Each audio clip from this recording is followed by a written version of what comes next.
Hi, I'm Renee Lacone. My daughter is Paige Lacone. 5 years ago, she suffered with Stevens-Johnson syndrome. She was burned 80% of her body from the inside out. We stayed in the hospital, which felt like forever. Definitely 2 to 3 years of recovery.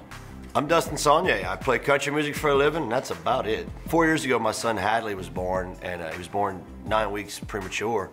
Wound up spending 31 days in the NICU over at Lafayette General. The nurses that we've had, like I said, there were multiple nurses. We've had nurses at Lafayette General, Women's and Children's. We've had nurses at Texas Children's, Baylor College, Shriners Hospital. Nurses are the best thing ever to, not only to the parent, but for the child or for anyone that is suffering.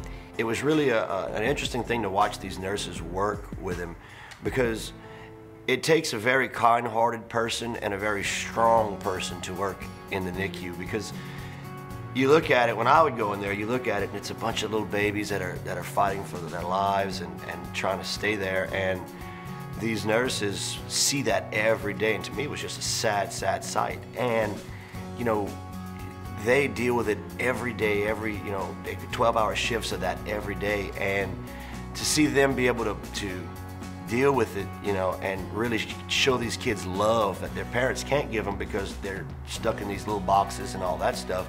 It's really an amazing thing to see, and props to the nurses that do that, because I don't know if I could, you know, and it's a wonderful thing they're doing. Nurses don't get enough credit for what they do. Nurses are the forefront. They're the ones that are doing the dirty work.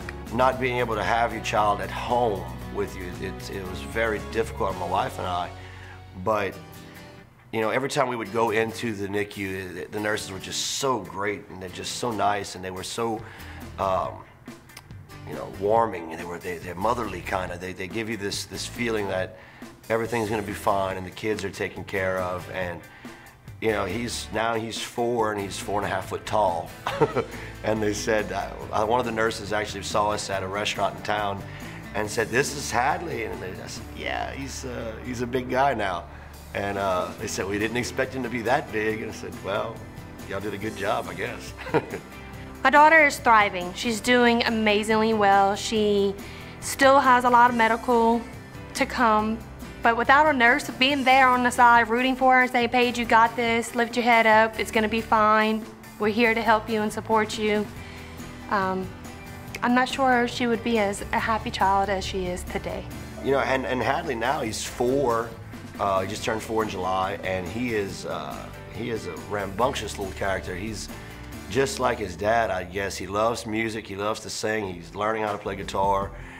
He's got a stage and a drum set in his room, and he's in school now. He just started his first year of pre-K, and he is just something else. The stuff that comes out of his mouth, it's true when they say kids say the darndest things.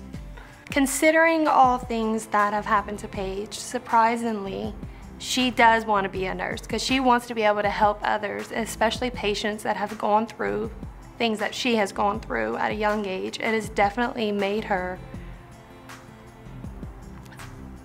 think differently and treat people differently. The service that the nurses and medical staff do, it's priceless. It really is. It helps people through times when they can't help themselves, and that's just amazing. So, big love to you guys. Seeing what the nurses and doctors have done for her, she wants to be able to give back in some type of way. And I think her seeing this at such a young age has made her the way she is now.